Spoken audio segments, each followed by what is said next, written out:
El análisis político, la entrevista de la semana, la información contada de manera diferente en Hora de Cambio.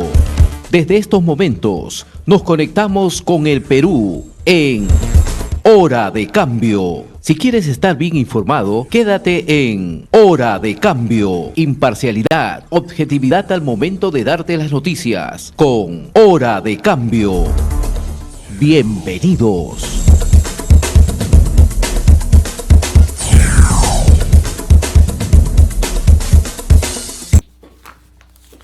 Vamos a seguir con las entrevistas. Ya estamos en comunicación con el doctor Pedro Angulo Arana. Él ha sido fiscal anticorrupción, es decano del Colegio de Abogados de Lima. Doctor Angulo, ¿cómo está? Muy buenos días. Muy buenos días, muchas gracias por la invitación. Bien, siempre es un gusto conversar con usted sobre estos temas cada vez más picantes, pero parece que mañana es nuestra final de la Copa Democrática en el Perú. El partido entre el Congreso de la República y el Ejecutivo. Efectivamente, ¿no? ¿Qué opina? La verdad que es una situación bastante complicada, una situación que además por los actores y que suelen cambiar de opinión y se movilizan de un lado a otro, también es difícil de prever, ¿no? El otro día estaba un congresista que ha retirado su firma de la solicitud, ¿no? Entonces, lo real es que es muy complicado, pero que ojalá finalmente se defina en beneficio del país. Lamentablemente, el presidente él mismo se ha puesto, digamos, la soga al cuello. Uno, por las conductas que ha incurrido, otro porque no ha esclarecido al nivel que corresponde un presidente. Un presidente no solamente tiene que parecer pulcro, moral, tiene que tener presencia ética. Lamentablemente el presidente se ha ido desgastando y ahora, precisamente con ocasión de la situación que vivimos, están saliendo cuestiones bastante fuertes. De otro lado, pues también el Congreso ha estado con sus ires y venires, también favoreciendo lobby, favoreciendo intereses a veces de las universidades, porque tienen allí representantes vinculados a universidades. Entonces se ha desgastado en la visión popular y por eso es que lo más común y lo que aparece más fuerte en la encuesta es que se vayan todos. Entonces, por eso también como que no hay un respaldo ciudadano que se muestre en las calles, como en otras ocasiones sí lo hubo. Y lamentablemente, por las malas decisiones del presidente, por el desprestigio en que ha incurrido, por las contradicciones que dice que él se va a someter, que va a facilitar las investigaciones y hace todo lo contrario, no tiene tampoco credibilidad. Y eso mella bastante su presencia en el cargo y digamos no es difícil recordar que por los mismos temas fue que cayó Kuczynski y también el presidente Vizcarra. Entonces probablemente no tenga tanto respaldo como parecería tener, no dado los últimos movimientos que se han visto, como el hecho de que le han archivado también la investigación a la doctora Dina Boluarte. Y bueno, en lo personal no es primera vez que yo diga que para mí lamentablemente el señor Castillo se ha convertido en un problema y que ojalá pues que se resuelva el día de mañana. No sé si ha tenido la oportunidad de escuchar las declaraciones en horas de la mañana del ex jefe de la Dirección Nacional de Inteligencia, José Luis Fernández Latorre. ¿Ha escuchado sus declaraciones? Bueno, yo escuché declaraciones en el sentido de que se le había advertido al presidente que sus familiares, sus sobrinos estaban vinculados a hechos de corrupción. Y esta advertencia que se le había hecho al presidente, teóricamente en conocimiento o en la convicción de que él no lo sabía, definitivamente también lo involucra, ¿no? Lo involucra más. Como el tema de la señora Sara Goday, me parece, ¿no? De la adquisición de terrenos en Lurín, que pertenecían al Estado y que se despidió a muchos funcionarios públicos, se les cambió continuamente, ¿no? Para lograr que se le entregara dinero, y ahora se sabe que ha habido un chantaje de 4 millones de soles. Ahora, usted ha tocado ese tema, yo lo he comentado acá, y la pregunta es la siguiente. Las declaraciones que hace esta empresaria de la construcción son bien graves si lo analizamos bien tranquilamente y con pausa. Ella dice que dio un dinero que le habían pedido, le habían exigido que pagara, qué sé yo, pero ella dice que parte de ese dinero, una partida de ese dinero, ha sido para pagar a congresistas que han votado en diciembre del año pasado para que no se le vaque al presidente Pedro Castillo. Y también ha dicho de que la lista la tiene la Fiscalía. Claro, en realidad es gravísimo, porque ese tema se sospechaba y evidentemente los congresistas pues habían tomado distancia, pero aquí, digamos, cuando uno reconstruye los dichos, el tema es el siguiente. A ella aparece esta persona a decirle que necesitan ese dinero. 4 millones. Claro. Bueno, cuando se refieren al pago de los congresistas, específicamente es 1 millón. Ajá. ¿No? Entonces, dice que necesitan ese dinero porque está el tema de la vacancia. Entonces, por un lado, si esto es cierto, habría que considerar que hay congresistas que no se dieron su voto por simpatía, no se dieron su voto por que les conversaron, para que tuvieran los ciudadanos que ellos representan alguna edificación, alguna construcción, sino simplemente por dinero, o sea, vendieron su voto, lo cual los pone en el mismo nivel de Vladimiro Montesinos entregándole plata a Curi. Entonces, lo real es que hay elementos, porque si esto ha coincidido en la fecha misma de diciembre del año pasado, si este era un pedido donde psicológicamente ella advierte que el señor que le hacía el pedido estaba desesperado, entonces se da todo un contexto que lo hace creíble.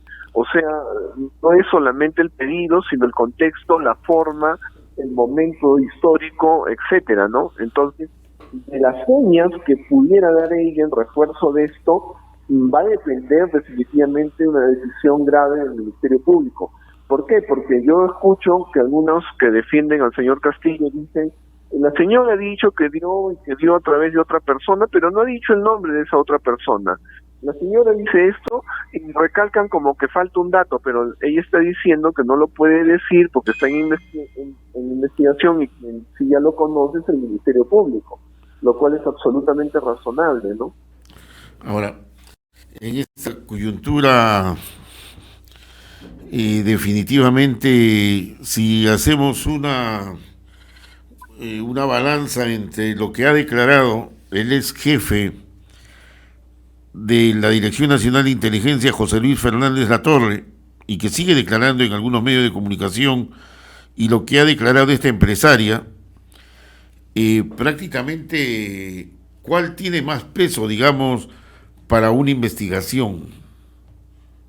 Yo diría que, la verdad, ambas cosas, porque en principio son testimonios de personas que no son ajenas, que no sean de oídas, sino que directamente han participado. Ahora, uno, claro, más cercano al presidente en la labor y en el trabajo, y cumpliendo su función, y la otra, que presuntamente han roto, ¿no?, distintas normas, han desconocido el trabajo de distintos funcionarios, los han despedido.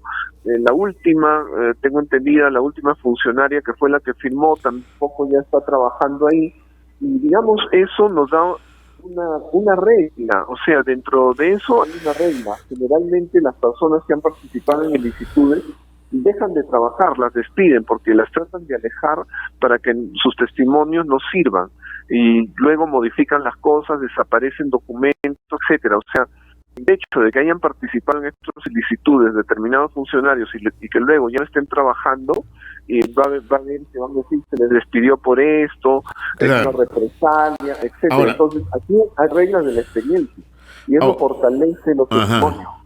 Ahora, volviendo a este caso de la empresaria Sara Goray, si sacamos la cuenta, pidió 1 millón de soles y hablan de que se entregaron en un promedio entre 15.000, 20.000, no se especifica claramente si fueron dólares o no. Se supone que era para comprar los votos de los que no se podía o de los que se podían comprar, no de los que ya tenían fijos. En este caso, los 37 congresistas de Perú Libre, divididos en diferentes bancadas, a cerrado iban a defender al presidente Pedro Castillo. Estamos pensando, por una cuestión lógica, que este dinero ha sido utilizado para comprar los votos de otros congresistas de otras tiendas políticas. Claro, aquí, digamos, se tiene que hacer descartes, efectivamente, ¿no? Porque si hay algunos que acudieron a Palacio o acudieron a los ministerios y hubo obras en sus pueblos, ¿no? En los lugares donde nacieron, en las zonas que ellos representan, entonces es evidente que se pagó el voto de otro modo. Pero claro, hay aquellos congresistas que tratan de cubrirse, que no, como se dice, que no queden huellas, ¿no? Ajá. Y la realidad es que eso, ¿de qué manera no pueden quedar huellas? Precisamente con pagos contantes y sonantes a la mano o a través de una interpósita persona, pero que no parezca como que ha habido pues un conciliábulo previo. Entonces allí hay que buscar entre esos congresistas quiénes son los que podrían más o menos ser, que probablemente no son de la línea cercana al presidente, sino de otras líneas. Yo también coincido, yo creo que son de otras fuerzas políticas que, como se dice, pues la corrupción no tiene color político, no tiene bandera política, no es de izquierda, de derecha, ni del centro, es simplemente corrupción y, como se dice criollamente, chapan el billete, ¿no? Claro, como dicen, pues el dinero a nadie le sobra, ¿no? Y todo le sonríe. Así. Estamos conversando con el doctor Pedro Angulo Arana, nacido fiscal anticorrupción. Ahora, de acuerdo a su experiencia, ¿qué puede suceder si mañana los congresistas no llegan a conseguir los 87 votos? Va a continuar la jarana, como se dice. Pero, sí. Sí, definitivamente que sí, porque, digamos, el presidente, digamos, ha disparado esta reacción del Congreso. En principio, cuando se hace la presentación que hizo pues el señor Aníbal Torres, ¿no? En el sentido de colocar ahí un pedido de confianza en un tema que además no tenía ningún sentido, porque no es un tema en manos del Ejecutivo, sino es un tema que está en manos del Legislativo y que además tenía un respaldo del Tribunal Constitucional. La realidad es que ellos allí ya se colocaron por fuera de la ley. Entonces, ahora, ¿con qué cara le pueden decir a los otros que me están forzando la figura, que el ministro Chero diga, no, eso no se ajusta a ley, así que nosotros ni siquiera nos vamos a ir? Ya pues ellos mismos han disparado y tuvieron una opción porque la cosa no quedaba clara, ¿no? El ministro Salas, uno de los primeros que dijo, sí, se trata ya de que no nos han dado la confianza, pero quien ya ratificó fue Betsy Chávez, y más aún cuando dijo, Sí, sí. Nosotros no lo vamos a utilizar, o sea, lo ratifican que ya tienen una bala disparada, pero no lo vamos a utilizar. Con eso pues ya se hundieron. Ya, Y el Congreso, yo digo, en conocimiento de esto, aunque venga el hecho de que no consigan los 87 votos, después va a venir el otro tema que va a ser el artículo pues 114 de la Constitución, inciso 1, la suspensión, ¿no? Doctor, pero yo le aplico esta lógica. ¿Qué sucede si mañana no se consigue los 87 votos, no pasó nada? ¿Y qué sucede si al otro día la Fiscalía presenta o da a conocer a través de los medios de comunicación, porque se filtra la información de todas maneras, de los congresistas que recibieron el dinero, como lo señala la empresaria Sada Goday. ¿Tendría un argumento el presidente para cerrar el Congreso? No le hablo constitucionalmente hablando, sino porque acá es de puesta de mano, acá al final de cuentas yo lo veo así, ¿no? ¿Quién da el jaque más rápido, ¿no? Y el mate. Claro, efectivamente, digamos, cuando, como decía, ¿no? Cuando se ha pedido la confianza con un tema que no corresponde al Ejecutivo, ya salimos de los términos estrictamente jurídicos y se ingresó a lo político. Y precisamente lo político, como digo, es lo que habilita a dar, no el tema de la vacancia, porque la vacancia tirios y troyanos reconocen que los elementos ya están dados. El problema es que no se consigue el requisito que puso el Tribunal Constitucional, que son los 87 votos, o sea, una votación calificada. Pero el otro tema que es político es precisamente la suspensión. O sea, como el presidente ya dispararon una primera bala, aquí el Congreso está habilitado para hacer la suspensión. Ya es un tema político. ¿Y qué pasaría si la Fiscalía presente este informe, como le señalaba, de los congresistas que han recibido dinero? Porque ha firmado la empresaria que dio $1 millón de soles para comprar los votos de los congresistas y ha dicho que la Fiscalía tiene los nombres. Eso me quedó claro en todas las entrevistas. Teóricamente, si estuviéramos en un gobierno normal con un presidente que asume criterio, lo que tendría que pasar es lo que pasó con Kuczynski, que renunció, o lo que tendría que pasar es lo que pasó con Fujimori, que se fue del país, que era otra manera de hacerlo. En cambio, aquí estamos con el señor Castillo. El señor Castillo, él cierra la puerta y pone remaches y se trata de quedar ahí todo el tiempo que pueda. No estamos en una persona que razone y que vea esto es lo que es más conveniente para el país. Muy bien, vamos a esperar pues qué pasa mañana y también qué pasa pasado, ¿no? Porque estos días son pero muy difíciles para el Perú. Sí, ciertamente. Muy bien, muy agradecido al doctor Pedro Angulo Arana, ex fiscal anticorrupción y ex decano del Colegio de Abogados de Lima. Estaremos molestando su atención estos días nomás para seguir evaluando lo que pasa en el Perú. No será molestia. Muchas gracias. Hemos presentado Hora de Cambio. Nuestro equipo de producción ya está trabajando recopilando información para un nuevo encuentro en Hora de Cambio.